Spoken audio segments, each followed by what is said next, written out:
All right, y'all. Let's go. Call me Chris. Let's see what's happening here. Tara, thank you. Cassie, thank you. Crime, conspiracy, cults, serial killers, and murder. All things that I like to talk about, and I know you do too, you sick-minded, intellectual, beautiful-minded freak. I forgot what I usually say. And my mustache fell off. Today, we will be covering Do I have hair in my mouth? Oh, I do.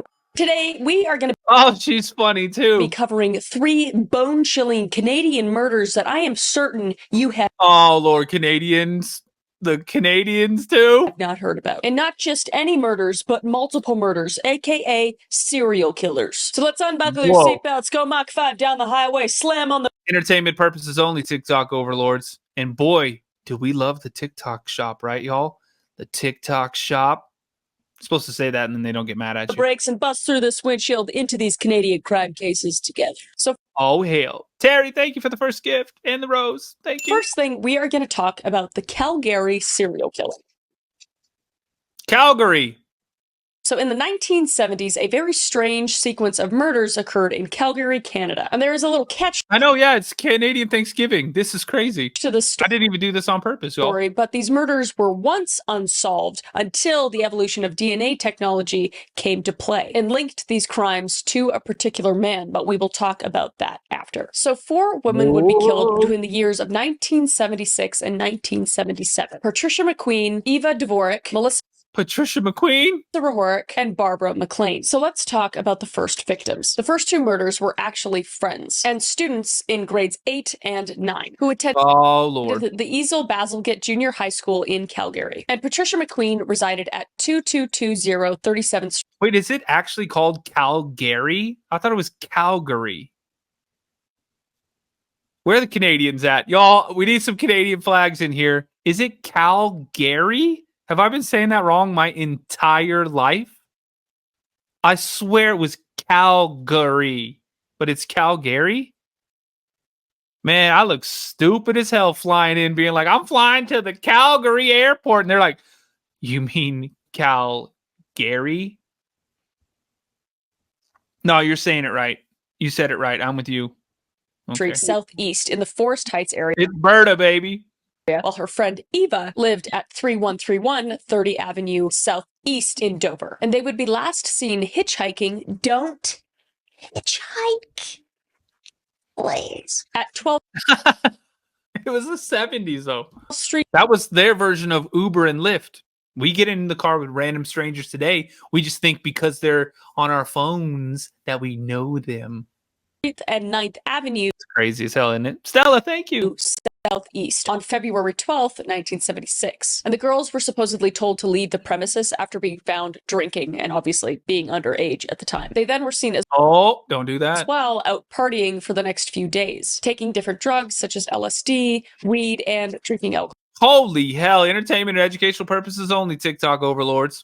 As well. And a neighbor then saw them hitchhiking. We love the TikTok shop. And they were offered a ride, which thankfully they declined. But after this, they completely disappeared. And there was no trace of them ever being alive after this. And it wouldn't be until February 15th, about 3 days after, when their bodies were found under an overpass, unfortunately named Happy Valley. And an autopsy would reveal that they died from asphyxiation and clear signs of SA. Although there were no marks on their necks to indicate asphyxiation in the way of choking. And the autopsy would also conclude that the drugs in their system were not the cause of their deaths either. And the clothes and the positions the bodies were found in suggested that the bodies were just dumped and left. And whatever happened to them did not occur in Happy Valley. And unfortunately, this is where this particular case would run cold. And no answers and no suspects would be found for decades. And the next victim of the Calgary serial killer was Melissa Rehoric, who was a 20-year-old woman originally from Windsor, Ontario, and later moved to Calgary in 1976, hoping to find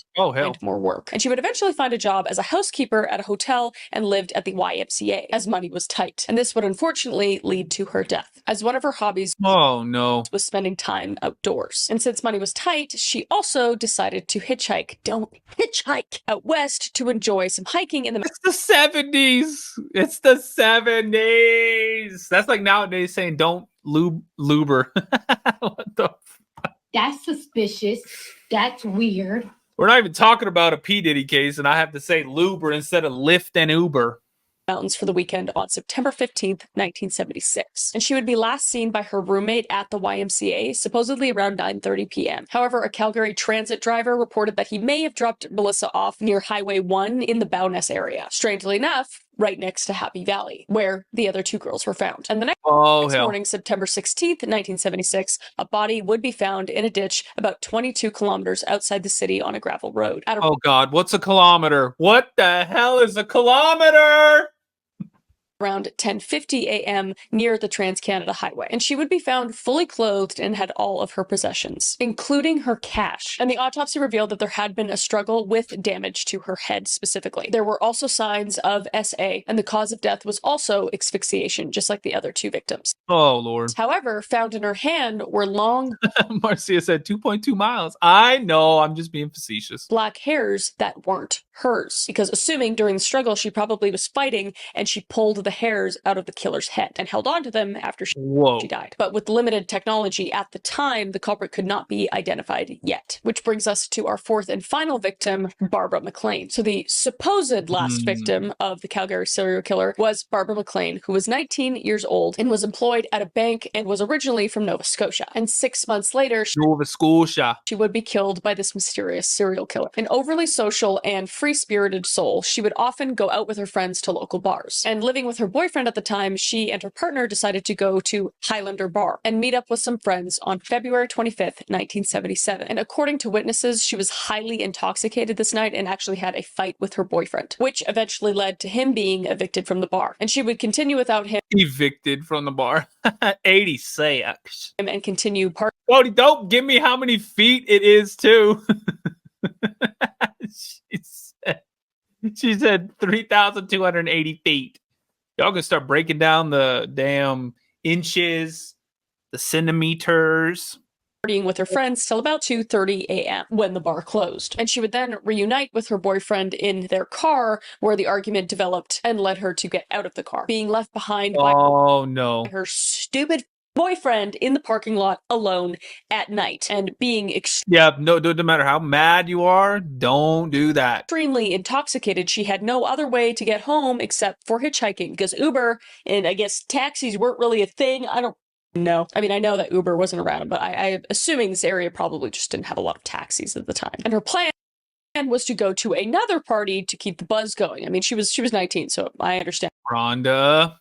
I was never much of a party animal, but she would unfortunately never arrive at that next party spot. So as the next morning started, she was nowhere to be seen. However, she would then be discovered by a passerby who was walking his dog, finding her body on a Calgary road right outside the Calgary city limits. She was reported fully clothed, again, with all of her belongings. However, her jacket was inside out, and she had obvious markings on her body from bruises and more. And no signs of SA were mentioned in the early reports until there was seminal fluid that was recovered at the crime scene later on. But again, no suspects were ever found until decades later. As technology would evolve, they would finally develop and reopen the case to catch the Calgary serial killer. And multiple more disappearances and murders would happen over the years in Calgary. However, it wasn't until very recently that some of these would actually be solved and be linked to a man named Gary Allen Srury. So let's talk about this piece of shit and how technically this case wasn't officially solved. So Gary Allen Srury, if I'm saying your name wrong, I don't give a f***, because you're a piece of shit. Was a man with a criminal record, let's just say that. He was born She called him out. in 1942 in Oak Park. I like this channel, y'all. What do you think? Thumbs up? Do we do some more of the Call Me Chris? Oak Park, Illinois. And he truly was a criminal at heart, with theft and evolved into charged convict after being arrested in Los Angeles for brutal SA grape, sodomy, and kidnapping. Just like, oh, hell. He really ticked him off really quick. Just all the bad things, except for murder, yet. Damn, you gonna burn in hell. And he would then serve his time in San Quentin prison and was released. But the crimes obviously did not stop there. In 1974, for example, he was posted for bail for yet another grape charge in California, escaping the United States to avoid responsibility. Look at this piece of shit. He looks like he just looks like it. You know what I mean? You know what I mean? He's got one of those faces. Just, I tell you. Oh, hell. And his time in Canada was chock full of more crimes, illegally coming into the country and living under multiple aliases to hide from the law. And these names ranged from Willie Long, Rex Long, and William Rex Long. I guess this guy really liked T-Rex. Man. Rexes or something. I don't really know. I don't know. Maybe he's got like really short arms or something. I don't know. I wouldn't be surprised. But he would then spend most of his time working menial jobs under these aliases, usually for like under the table cash, as to not have his name or names linked to anything. And he would spend most of his time in Alberta and British Columbia, shout out to British Columbia, between 1976 and 2003. Why not shout out to Berta also? And he would change his vehicles and disguises frequently so as to not raise suspicion. So between 1976 and 1977, when the 4 murders took place, he was frequently evading the law thanks to the lack of technology for forensics, and also changing disguises and more, like we talked about. He would also continually move around constantly as to evade the law, making it extremely hard for the police to nail him down. And there are questions from authorities if he truly was the one responsible for the 4, but it's unclear. The force never truly closed the cases, reopening them frequently and exchanging notes between precincts. And in the 1990s, they would reopen the cases to investigate the DNA traces left behind at the scenes of the crime. And in 2003, they created a DNA profile for this unknown man to hopefully find more evidence in the future. And what they were able to find was a link between Melissa and Barbara. And it would be found that they were murdered by the same person. And thankfully, the case would finally actually be solved due to the evolution of the DNA technology. And the case would be reopened in 2023. And these connections that's good. Finally linked to the culprit, Gary Allen Sweary, who was completely off the radar for the initial investigation. But thanks to the help of the US, the cross-reference databases had matched. However, and this is where he wasn't technically caught, the mother died before he could have got caught. And he died in 2011. So it was like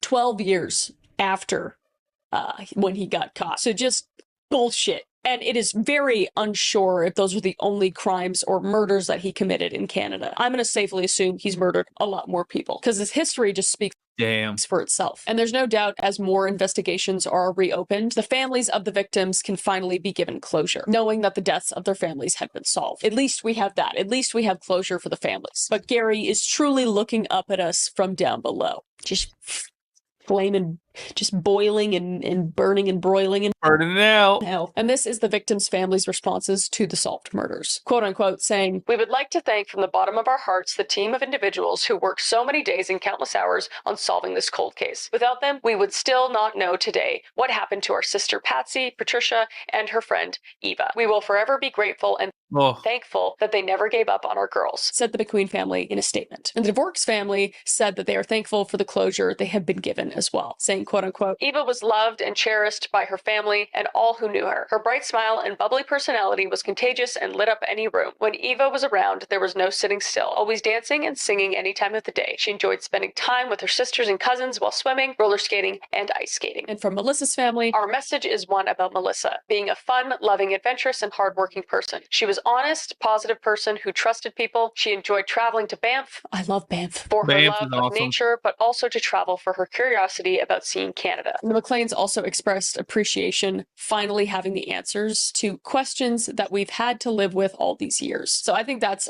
like the most important part, is that these families got closure. But there are a lot of other families who had people that went missing and murdered that are still unsolved and might be linked to Gary, piece of shit Gary. So hopefully they're able to figure those out. But that is all we have for the first case, and we move on to the second uncaught killer. And this is actually like plural uncaught killers. There could be a span of serial killers for this case, and that is the Highway of Tears. Ooh. And for those of you who don't know, the Highway of Tears refers to a remote and infamous stretch of Highway 16 in British Columbia, Canada, where numerous Indigenous women and girls, along with some non-Indigenous women, but mostly Indigenous women, have gone missing or been found murdered over several decades, stretching over 720 kilometers, or for my Americans, about 450 miles. Thank you. From Prince George. Wait, is that right? to Prince Rupert, this highway has been the site of tragedies that have left many families shattered and questions unanswered. And the ongoing mysteries surrounding these cases has not only exposed And this person is still out there? systemic issues within the investigation processes, but also highlighted the vulnerability of Indigenous women in Canadian society. Because between 1969 and 2011, over 40 women, most of which are Indigenous women, have gone missing or have been murdered near Oh my God. or alongside the highway. And Indigenous women in Canada specifically face disproportionately high rates of violence and systemic neglect from law enforcement and government institutions. And the cases on Highway 16 have gained international attention, underscoring the need for structural changes to address not just these specific cases, but also the broader national crisis. So let's get into some of the victims and some of the suspects. And I quite literally cannot talk about every single victim because there are so many. There are so many more than 40. So I will just talk about some of the better known cases because a lot of them, like I That's terrible. said, are just kind of like brushed under the rug. So I will highlight some of the ones that are more known, and then we'll get into who some of the suspects are and what some of the theories are. So we're going to start off with Gloria Moody. Gloria Moody was aged 26, and she was a mother of two from Bella Coola First Nation. And on October 25th, 1969, Gloria was last seen leaving a bar in Williams Lake. She had been out spending an evening just socializing with friends and partying, as you do, because there's not a lot else to do up there, I'm going to be honest. But in 1969. unfortunately, her body would be discovered the next day in a remote cattle field outside of the town, approximately 10 kilometers from where she was last seen. And the autopsy would show that Gloria had been beaten to death. The cause of death was determined by blunt force trauma and exposure to the elements. And despite an investigation, no suspects have been publicly identified. And her murder remains unsolved, not unlike all the other victims I'm going to talk about. And next is that is terrible. Monica Ignis. 15-year-old Monica Ignis was a young student attending school in Thornhill, British Columbia. And on December 13th, 1974, Monica would be walking home from her school, Thornhill, near Terrace, when she disappeared. And 6 days after her disappearance, her body would be found in a forested area off Highway 16 near Terrace. And Monica had been strangled to death. And no suspects had been publicly named, and her case remains unsolved. Next, we have Maureen Mosey. 33-year-old Maureen Mosey was a non-Indigenous woman living in Alberta, and she was known to hitchhike regularly across British Columbia and Alberta. Don't hitchhike. And Maureen the 70s. Maureen would be last seen hitchhiking near Salmon Arm in British Columbia on May 8th, 1981. And her body would be found the next day along the stretch of Sorry, it was 1981. Highway 97 near Kamloops, British Columbia, about 150 kilometers south of the Highway of Tears region. And Maureen had also been beaten to death. And despite this case being Dear Lord. widely publicized, it remains unsolved with no suspects. And next we have Alberta Williams, who was a 24-year-old Indigenous woman from Gitxsan First Nation in northern British Columbia. And she lived in Prince Rupert, a city near the western end of the Highway of Tears, like we talked about. And on August 26, 1989, Alberta would be last seen leaving a pub in Prince Rupert with her friends and her sister. Alberta and the group of friends had been celebrating the end of the salmon fishing season, but later that night she would disappear. And her body would be found on September 25th, 1989, in a rural area along the Highway 16 near the Skeena River. And Alberta had been SA'd and strangled to death. And despite extensive investigation at this time, no charges were ever laid. But in 2016, the CBC podcast Missing and Murdered: Who Killed Alberta Williams renewed interest in the case, but it now still remains unsolved. Next, we have Ramona. That is terrible. Wilson. 16-year-old Ramona Wilson was a high school student from the Gitxsan Nation, living in Smithers, British Columbia. And on June 11th, 1994, Ramona was last seen hitchhiking to attend a dance in Hazelton, a small community near Smithers. But unfortunately, she would never arrive to her destination. And Ramona's remains would be found nearly a year later, in April 1995, near the Smithers Airport, not far from Highway 16. And due to the condition of her remains, the cause of death was never actually determined, but investigators suspected foul play. Several items, including rope and other objects, were found near her body, indicating she may have been bound or restrained in some way. Next, we have Ayla. Oh my word. Sarek Auger. Ayla was an Indigenous TikTok. Hit the follow button too if you're new here. If you like true crime, we're live virtually every night. Come over to YouTube if you want to watch the videos, like see the videos that we're playing. TikTok won't let me play them, but YouTube does. The Mystery Project on YouTube. The link is in the bio. Click my face. Click the little button that says YouTube. Let's keep going. teenager from the Ladli Tene First Nation in Prince George, British Columbia. I'm sorry if I pronounced that wrong. And she would be last seen on February 2nd, 2006 in Prince George. And she would be last seen walking along Highway 16 when she vanished. And her body would be discovered 1 week later in a ditch along Highway 16, about 15 kilometers outside of Prince George. So she was clearly like picked up or something and then murdered. And the specific cause of her death was not publicly released, but it is known that she was murdered, and her case remains unsolved. And the last victim we're going to talk about, because there's dozens and dozens more, is Tamara Chipman. Tamara Chipman was also an Indigenous woman from the Metlakatla First Nation living in Prince Rupert. And Tamara would be last seen hitchhiking near an intersection along Highway 16 on a road leading to a Prince Rupert industrial site on September 21st, 2005. And she was attempting to hitch a ride home to Terrace. But despite extensive searches, Tamara's body was actually never found. And her family continues to advocate for answers. And her case, oh my gosh, case remains one of the most high-profile unsolved disappearances along the Highway of Tears. And obviously, since Tamara's body had never been found, her case still remains unresolved. So while some of the cases share similarities, such as the women disappearing while hitchhiking, the diversity of the methods of killing, such as strangulation, blunt force trauma, and SA, complicates efforts to link the cases to a single perpetrator, which I think it's impossible that this is a single perpetrator, quite literally. And many experts believe that many different killers may have been operating along the Highway of Tears during these years and over the decades, taking advantage of that is terrifying. The isolation of the area and the lack of resources for comprehensive investigations. Essentially, it was just a perfect breeding ground for serial killers. So let's go over the leads and suspects. So several very well-known serial killers have been considered suspects in a lot of these unsolved murders along the Highway of Tears. Given the vast span along this geographical isolated area, investigators have entertained the possibility that multiple serial offenders have preyed on the vulnerable women hitchhiking along this remote highway. So first, we'll start with Bobby Jack Fowler. Bobby Jack Fowler was an American drifter with a long criminal history, including SA. Man, that dude looks crazy as hell. That dude looks like Mario if like Nintendo never picked it up. You know what I mean? How dare you? Anybody? No? YouTube, you could see him.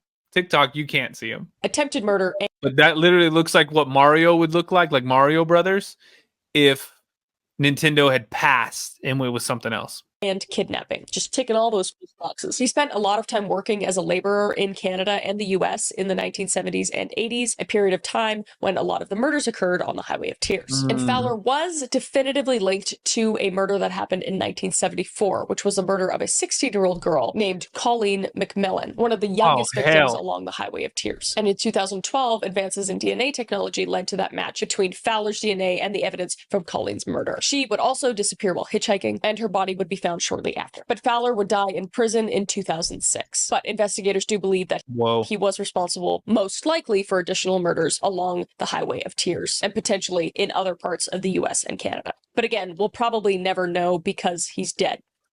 Burn in hell. Next, we have Cody Legbokov.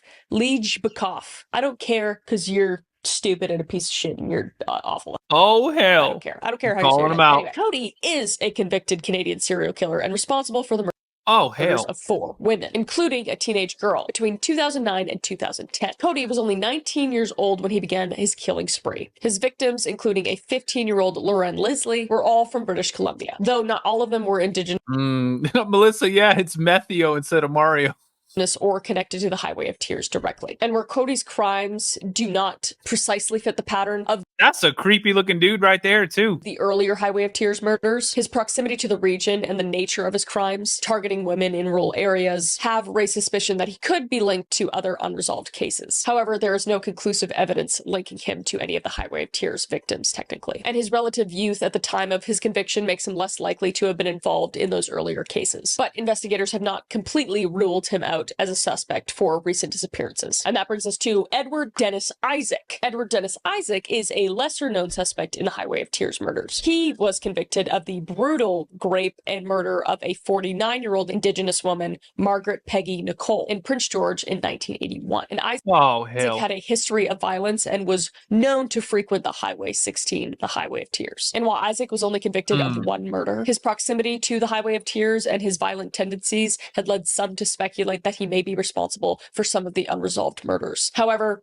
Whoa. No direct evidence links him to the Highway of Tears cases beyond his violent history. But you could probably safely assume that wasn't his first victim based off of his history. Which brings us to a very, I think, likely suspect, the Green River Killer, otherwise known as Gary Ridgway. And he is one of the most notorious serial killers in American history. Let me know down below if you actually want me to do a deep dive on Gary Ridgway, because my God, it's something. But anyway, he's responsible Whoa. for the murders of at least 49 women in Washington state during the 19... Dear God. Yeah, I remember hearing about this guy. TikTok, follow the backup, the mystery project right there. Follow the backup, y'all. It was a crazy day on TikTok. YouTube, hit the thumbs up button and hit the subscribe button. Come on, y'all. And TikTok, hit me with those little kitty cats. We got how many left? Like 13? Come on, y'all. Hit me with a little cat action. 80s to the 1990s. And most of his victims were vulnerable women, many of whom were ladies of the night or runaways. Ridgway's killings primarily took place in Washington, but the geographic proximity of his hunting grounds to British Columbia has led to the speculation that he could have gone across the border to continue hunting, because the Pacific Northwest region of British Columbia has been a hotbed for serial killers, and the Green River Killer's MO, targeting women along highways, fits the pattern of the Highway of Tears murders. However, Oh, hell. again, there was no Crafty, thank you. concrete evidence linking Ridgway to any Canadian murders, and he has never been formally named a suspect in the Highway of Tears cases. And next we have Keith Hunter Jesperson, otherwise known as the Happy Face Killer. Also, let me know if you want me to do a deep dive Damn. on him, because he is something else too. But Keith, otherwise known as a Happy Face Killer, murdered Carol, at least thank you. 8 women in the United States during the 1990s. And Jesperson, a long-haul trucker, traveled extensively across North America, leaving a trail of victims in multiple states. And he earned his Oh, nickname by God. drawing happy faces on letters he sent to the media, taunting authorities about his crimes, aka a piece of shit. Man, Tara, thank you. Carol, thank you. Jesperson's occupation as a long-haul trucker gave him the mobility to commit murders across vast distances, aka That is possibly insane. the Highway of Tears. And he would admit murdering multiple victims over those span of years that the Highway of Tears victims started to pile up. However, no direct evidence has ever connected him to any specific case in the region. But I feel like it's also fair to assume. And last but not least, we have the infamous Robert Pickton, which if you don't know who that is, you could check out this video for a deep dive. But my God, he's a piece of shit. And my God, Oh, Lord, right? he's dead. He died. He died like months after I did that deep dive on him. I feel like it's probably for the best. But anyway, Robert Pickton is one of Canada's Ouch. Tara, thank most you. infamous serial killers. I'd say the most infamous serial killer. But he was only convicted of murdering 6 women, but suspected of killing many more, possibly up to 49. And Robert Pickton Oh, my God. said that he wished he could have got to 50. So it's like almost a guaranteed 49. I hate him so much. He lived 20 minutes away from me. Anyway, Pickton also preyed on vulnerable women, mostly those Did she say he lived minutes away? that were ladies of the night as well in Vancouver's downtown Oh, gee, thank on you. the east side, and he would lure them back to his pig farm in Port Coquitlam, where they were murdered, and their remains were disposed of in his pig farm, Sarah? basically. But although A his pig farm? crimes did mostly take place in Vancouver, the proximity to Highway 16 and the nature of his victims, often marginalized women, has led some to speculate that he could be one of the people that murdered women on the Highway of Tears. However, again, Whoa. no evidence has been directly linked to Pickton. And given his geographical focus, more so in the Vancouver area, it's probably more unlikely. I'd say this is probably the Oh, most unlikely oh, gee, thank you. instance, Sarah, but thank he's still you. a piece of shit and he's dead.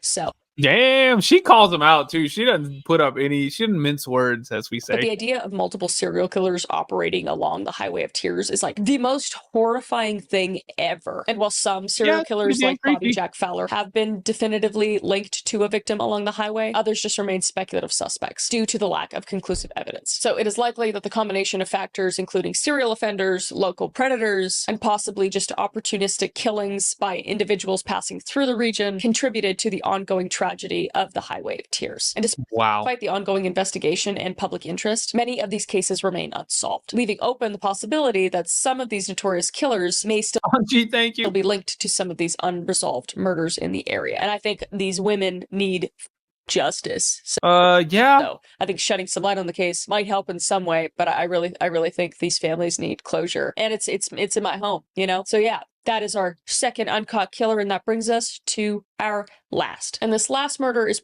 Probably the strangest murder yet. To preface, despite the murder taking place in Entertainment and educational purposes only, TikTok overlords. Entertainment and educational purposes only. We love the TikTok shop, don't we, y'all? The TikTok shop. Go ahead and type it in the chat so that they don't get mad as hell at the channel. 2010, it remains unsolved. Furthermore, if you look up the murders, there is barely any information available, and many of the links that claim to have information about the cases often result in 505 errors. This indicates that there are issues on the server sides and could potentially point to some sort of covering up. And this is the case of the Tuma family murders. Sorry if I'm pronouncing that wrong. I've looked Tuma everywhere to how to pronounce this, and for some reason I cannot find it, so I'm praying that that's how you say it. On August 6th, 2010, in Regina, Canada, residents of a local townhome began to complain of a horrible smell coming from one of the neighbors' residences. And as soon as the property manager was notified, they went over to check on the small family that resided there. And upon opening the door and walking in, they were horrified to see the family of 3 brutally murdered and rotting in their townhome. And the details of the crime scene have never been released or revealed. But it is said that the actual crime scene was so atrocious that the body's decomposition process was expedited due to the nature of their injuries. But the one definite piece of information that we do have about the crime scene is that a gun was not used in the murders. And the 3 victims were Gray Natu, aged 31, his wife Mama, aged 28, and their 3-year-old son, 7 June 2. 3-year-old son. And it is believed that the family had been deceased for at least 1 day before being discovered by the property manager. And as soon as the bodies were discovered, a massive search began with at least 25 Regina officers working at one time. And during the investigation, it was found that the family were Burmese refugees who came to Canada from a refugee camp in Myanmar. And they came to Canada in hopes to find a better life. And the neighbors within the complex were interviewed, and they claimed that the family was extremely quiet and the wife and child hardly ever left the complex, unless the father was home. And Gray worked at a recycling plant, and Mama was a stay-at-home mom. And neighbors had also commented on how Gray was seemingly a very paranoid man. When he would leave from his home to go to work, he was seen checking outside his front door multiple times, ensuring that it was locked before he left. And it was said that suspicious-looking people went in and out of the home on a regular basis. But the priest of the church that the family attended claimed that the family was very happy to be in Canada, but that they were struggling to make ends meet with just the father working. And this could explain the sketchy people leaving and entering the house, because the family could have been engaging in some sort of illegal activities for extra cash. And maybe that was why they were so brutally murdered, because of a drug deal or something else that went wrong. And the only real piece of evidence that we have of the night of the family getting murdered comes from one of the neighbors named Mandy, who claimed to hear what sounded like fireworks coming from the 2 residents. More specifically, she said, quote unquote, "I know what fireworks sound like, and it wasn't fireworks. It was very loud. It was close.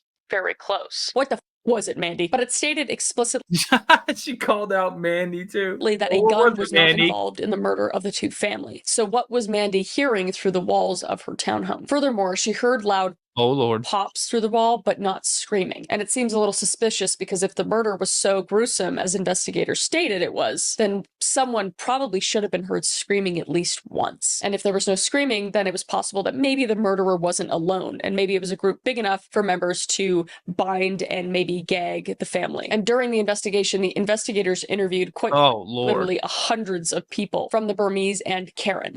Not just Karen, but the Karen people are an ancient ethnic population from Burma. And it was hard to gain any information at first because of the language barrier, but an interpreter was brought in. And still, the investigators learned nothing. And according to the local Karen population, they believed that the police had the wrong suspects, and that nobody in the Karen community would have committed such heinous acts against one of their own people. Even more strange is the fact that people from the interceptor responsible for interviewing the Karen community, went home early and left many people's testimonies off the official record simply because they were not interviewed. In an article, it says, an RCMP officer who speaks Karen was brought in to help during the early stages of the police investigation. It was expected he would be able to help build bridges and gain information on the murder from some of the estimated 600 Karen people currently living in the city. He returned home to British Columbia at the end of January. Quite a few Karen people were unhappy with the officer cooperation with the police, especially when it came to dealing with the people of interest that the police were investigating, according to Wyatt. So no suspects were ever found or listed, and the family of 3 never got their justice. So the cold case of the Tuma family remains unsolved to this day. And the city of Regina has put out a $50,000 reward for anyone who can provide any new evidence or information about the case. But no Oh, wow. one has come forward yet. But it seems that this case remains cold because of poor handling by the Regina police, along with the language barrier and the unknown circumstances surrounding the family. So hopefully someday